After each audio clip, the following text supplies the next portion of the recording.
Hey folks, it's Frithgar here, how you doing? Our potato harvest is continuing unabated. We've got the T9 sat over there waiting to take another load of potatoes. And once I have filled that trailer up, we are going to run that one up the road to the stores. It is very nearly night time. So in the morning, actually we need to just check that. What is the growth stage of Field 2? Field 2 is that growth stage. And in order to make this fit just a little bit better, what we're going to do is we're actually going to change the plant growth up to fast. Okay, just for... I don't know if it instantly changes it or if it does something different, but we want to be able to, before we go, do a little bit of combining with the Rostselmash and a corn header. And we want to get that up there today in today's episode, and then Monday's episode will be about doing a bit of combining up there. And then that'll be it.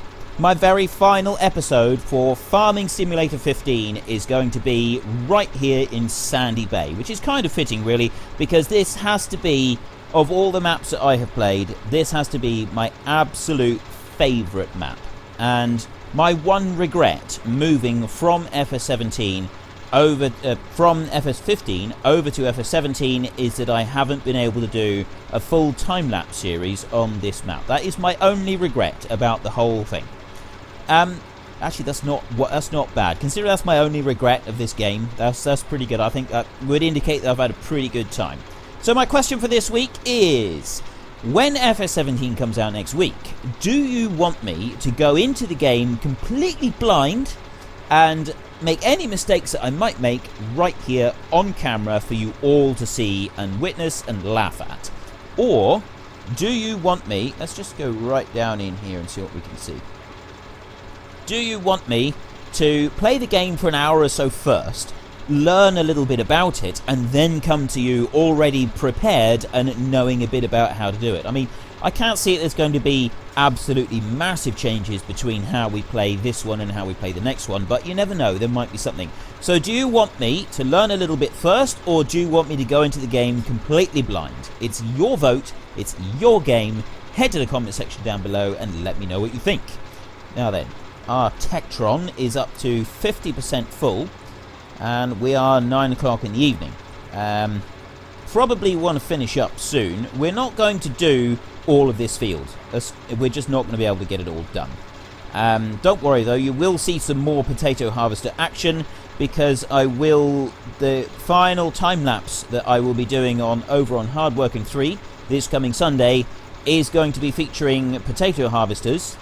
Although I have not yet made my mind up if I will be using these or if I will find a modded potato harvester somewhere that is a little bit bigger than these. I'm not sure yet, but there will be a little bit more potato harvesting action before I leave FS15 for good. I'll tell you what, I'm going to let this one fill up a minute so that we can get another load, and then we can run it up the road with the T9, and then I think we will stop for the night. Right, that one has filled, and we have 16,000 in here at the moment. Might let it actually do that little bit there. And I'm thinking that we will go driving up the road in the morning rather than tonight. Just because I don't know why, I just would rather do it during the day. Mainly I guess so that we can see around us a little bit. And I've never been that keen on driving at night in this game. Partly I think because of the lag that the lights can produce, and I don't like driving in the dark. It's never a good habit to get into, to drive around in complete dark. But yeah, I've never really liked the lag. So what I think I'll do is I will let that harvester finish that little strip there, and then I will start it down this side, and I will fill this trailer completely, and then I will wait until morning before I speak to you again. Good morning. We worked a little bit later last night, finished that off. The potato harvester is going again over in the field, and I have my tractor here ready to go. We're going to go and deliver this load of potatoes. We'll drive down round and tip. One thing that I haven't actually done is put water and food in for the chickens. Completely forgot about that. I do apologise. I don't think we're going to have time now, to be honest. Growth stage, right. Now that field up there is ready to harvest, so that's good. We can do that. Field 33 is growing, and so is 22. We're not going to worry about those today, though. What we are concerned with is the price of potatoes. Now, I believe... Oh, and by the way, we've got a great demand at the moment for silage in... There we go, silage at the biogas plant. 1,700 per tonne. So it might be worth putting a spoonful or two of silage into the thingy what over there. Anyway, Littleham Stores is the one that we want to go to. And that one is the one that is just up the road. It's actually on the way to the biogas plant. So what we'll do is we'll go up towards Littleham Stores, carry on to the biogas plant, and then after we get to the biogas plant, we will put a spoonful of silage into the... what's it called? I can't remember what that thing is called. It's not... I was going to say respirator. It's not a digester, I think. I think it's a digester. So we'll put in our spoonful in there, and just to see how much we get for a grab of silage, a bucketful. And then once we've done that, we will get back onto the T9 and drive back over here so that we can... well, we'll park this one up in the field for a minute. We can take a few more potatoes. We will hire a corn header and get it onto that combine, and then start the drive over to field 2 with the combine. Now, I want to just come out a little bit so we can see the trailer. It's not going to be particularly exciting getting over to Littleham Stores because it's a bigger piece of road. But when we come back, I'm going to take a more scenic route, and it's going to be a bit more of a squeeze, I think. So we'll see. We will see. So I think actually I will do this first bit from in cab, and then we'll do out of cab on the second leg of our journey after we've been to the biogas plant. Purely because I think it's just going to make it a little more interesting. We can actually see him trying to get around the roads, because if I do it like this, I can clip hedges and I can get caught up on things occasionally, and you don't really notice it very much. You might, if you're familiar with driving or you played this game a lot, you'd be familiar with what is going to clip and what isn't, but you don't actually see it. Whereas if I'm out of cab and I'm viewing the whole machine, you can see quite clearly if I drive into something. So we'll do that on the second part after biogas plant when we go around the little roads. Where are the little roads? If I can sort of drive at the same time. I want to go up past field 17 and 18, and then I'm going to turn down there, go past where the eggs are sold, and we will call in and we will sell the eggs right there, although we sold most of our eggs. But we've got a couple, so actually we won't worry about it. Yeah, we won't bother about selling the eggs. Right, this is where I want to go. I want to go in here, and I want to sell my potatoes in here. So we've got 46,900 potatoes. Well, it's not, so we've got 46,900 litres of potatoes, or just under 47 tonnes of potatoes. Now this one tips sideways, doesn't it? But I think if I go right to the end, he should tip out the back, and I think it's a conveyor trailer as well, because look, it does have the back that lifts. So if I go right to the very end of the thingy like that, the tipping pit, it should allow us, should tip out the back. Yep, there we go. And oh, I thought this was a belted trailer. It's not. It goes on the conveyor the whole way. So that one will tip right up. And how much do we get for our load of silage? Potatoes. 16,696. So just under £17,000 for that little load. And I have just realised I went all day on yesterday's episode, and I'm doing it again today because I've been doing some recording on my time-lapse. I have it on dollars, not pounds. I am so sorry. I got completely caught up with enjoying the potato harvest that we have it on dollars. So please ignore that. Please forgive me. I will make sure that is on the right setting for tomorrow's episode of Higher Hills. We've got to try and do 3 episodes of Higher Hills without the game crashing on us. That is a major concern. We're trying some big machinery over there as well as on here. It really bugs me, that has now. I've just realised I have done an entire episode and, well, it's 1.5 episodes now on the wrong currency. That's really, really annoyed me, that has. And I'm sure it frustrates some of you as well, or some of you will probably pick up on it.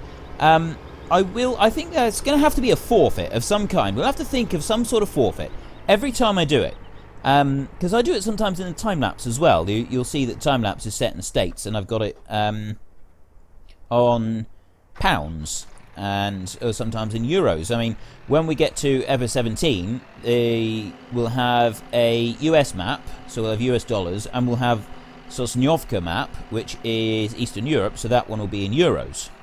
Right, let's get 10 tons into this bucket and see how much we get. So yes, we're going to have to think of a forfeit that I'm going to have to do every time I get the currency wrong on an episode, if I forget to switch it over to the correct currency. So have a little think about that. See, have a think about what sort of forfeit you think would be appropriate for me to pay for making such a terrible, terrible mistake. £17,364, although it says dollars. It is actually pounds. We're still going to call it pounds, even though it's saying dollars, which isn't a bad amount of money, really. Let's put another scoop in, because that was a nice big lot of money, and that will put us then above 100,000. And £100,000. Well, I know at the moment the pound isn't doing so well with this country having voted to leave the European Union. It means that our pound is suffering, so it's at the lowest it's been for a very long time. I can't remember what it is now, but I think we're looking at currently about $1.2 to the pound or something like that. Not really sure. Sometimes it goes as high as $1.50 for a pound. At the moment, I don't think it's anywhere near that. I really don't know what it is at the moment, to be honest. But anyway, there we have £112,000. Ignore the dollar sign. You would not believe how much that irritates me, seeing that dollar sign there. I really, really am annoyed with myself for doing that. I can't believe I've done that. Oh, right. So, yes, I want suggestions of a suitable forfeit for me to pay when I put the wrong currency on the map when we're playing. Okay? I need something suitable.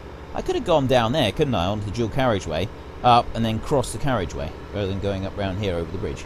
That's alright, we'll go over the bridge. I'll just get to the other side of the bridge so that we can get to the smaller road and we can see what this thing's like squeezing through.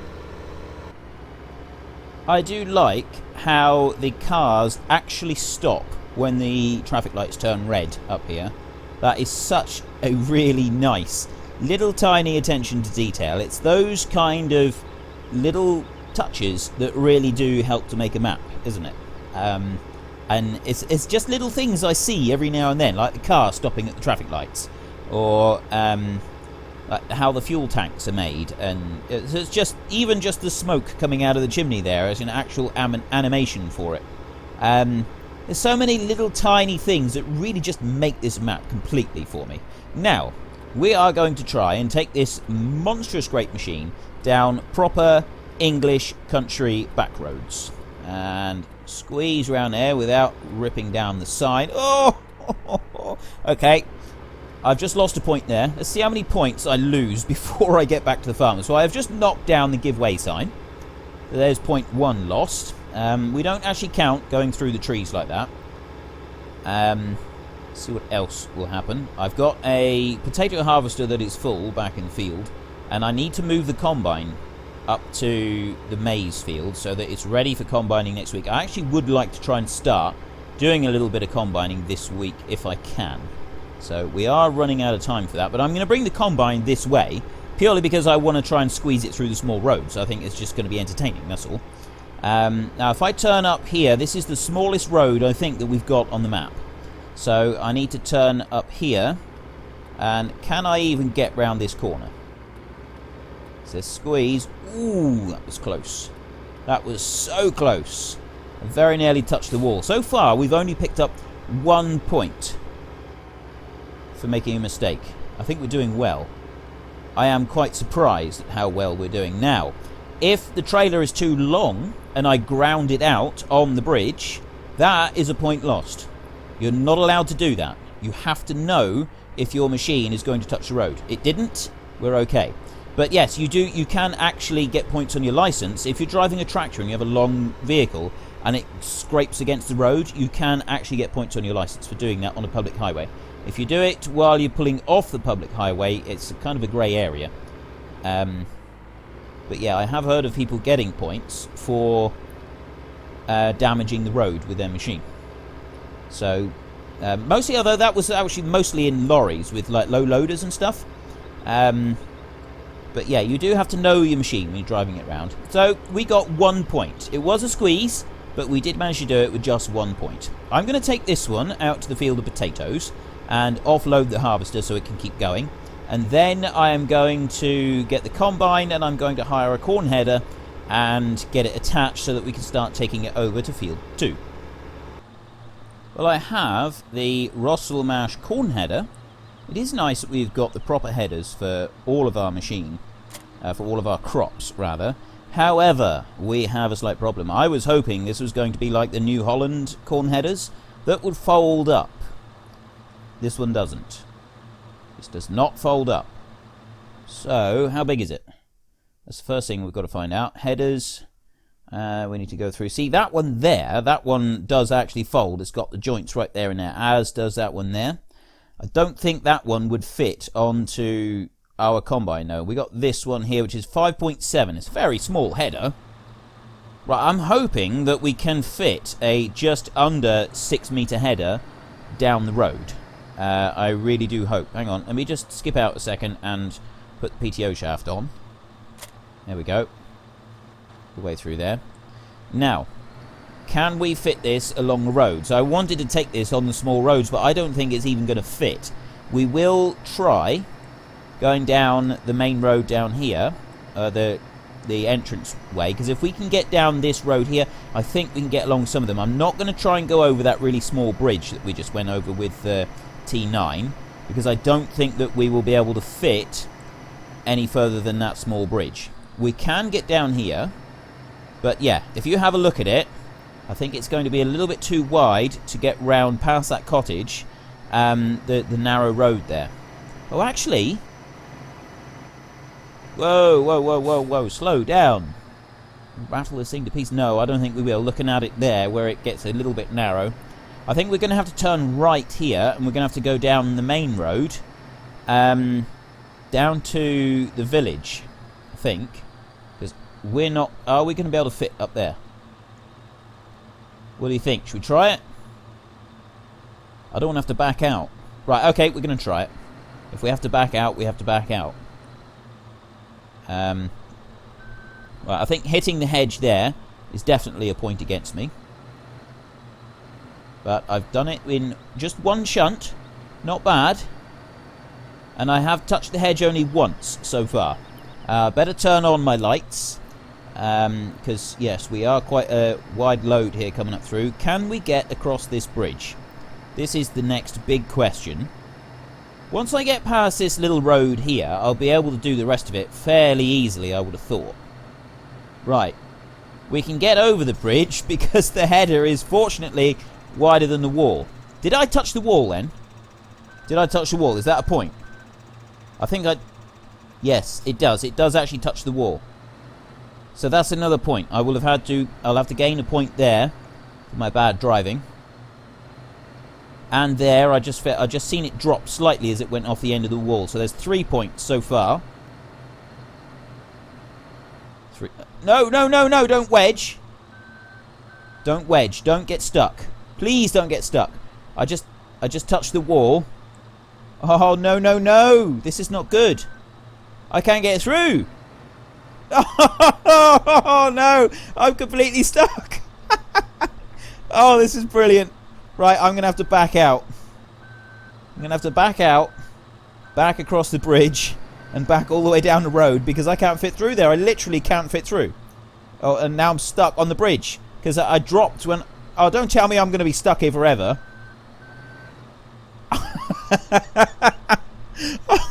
Oh, no. Oh, you look at that. Oh. Oh, this is brilliant. I am completely stuck on this bridge. Look. Because it lifted it slightly and then raised it as it went over the bridge. I'm now completely stuck. Oh, this is terrible. Right, I'm going to have to try and unstick myself. If I lower it down... What's it going to do?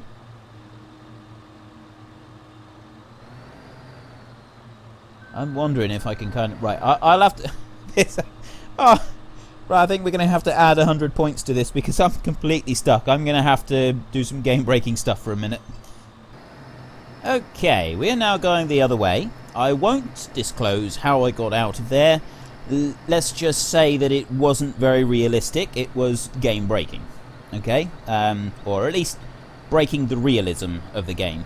So now we've got to get along here and hope that we don't meet any cars. Although I am thinking, if I can go up that road, I should avoid most of the heavy traffic, which would probably be a more sensible thing to do.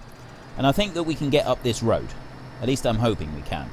Although, the other issue that I now have is that we're running out of time, and I don't want to go over too long because I want to actually get to the field. So I'm going to carry on up this road, and I will show you if I find something interesting. If not, we'll just, I'll meet you over at field 2. Don't know what I was worried about, really. Although, he says. It's a bit tight here with the telegraph poles and the wall. And I have just picked up... I've lost count of how many points. I think we're going to have to say at least 40 points for that abysmal performance with the bridge back there. At least 40, maybe more.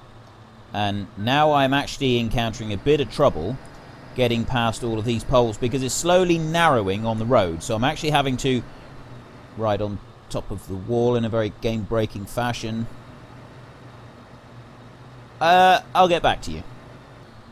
Okay, so it turns out that it wasn't the easiest way to go up through there, but we did do it eventually and accumulated probably another 50 points by scraping along the wall and knocking down telegraph poles and, you know, other such things like that. Not doing very well so far. Now, I've got traffic that way and I've got nowhere that I can avoid it, so I'm likely to hit the cars. If I go this way down onto the dual carriageway, I might be able to avoid some of the cars. At the same time, it's still going to be difficult. So I think we're going to have to go this way. I probably should have found a trailer to put this on. But I did want to try and see if I could get up here with a 6-meter machine on. Probably in hindsight, trailer would have been the sensible option. Yeah, definitely a header trailer. Right. That is the reason that we can't put it onto a header trailer, because it comes down with a stand, and props it right up in the middle of the air. So it does look like it's actually designed to be carried on the front of the machine, and you just got to try and get through the roads. I'm going to see if I can tow it on the trailer like this, but I'm not going to hold my breath. So far, so good. Although I haven't actually met any cars. I don't think it will sweep any cars off. The reason I picked this long header trailer rather than the shorter one is because this is the one that's got the rear wheel steering assistance, whereas the short one is a bit more difficult to manoeuvre. I just thought this might be easier to get round the sharp corners up here. Now we'll find out if my theory is correct. How well is it going to get round this corner? I am swinging out a little bit. Don't know if that's going to help or hinder it, to be honest. Does help it a bit. Right, now we got to get up this small road.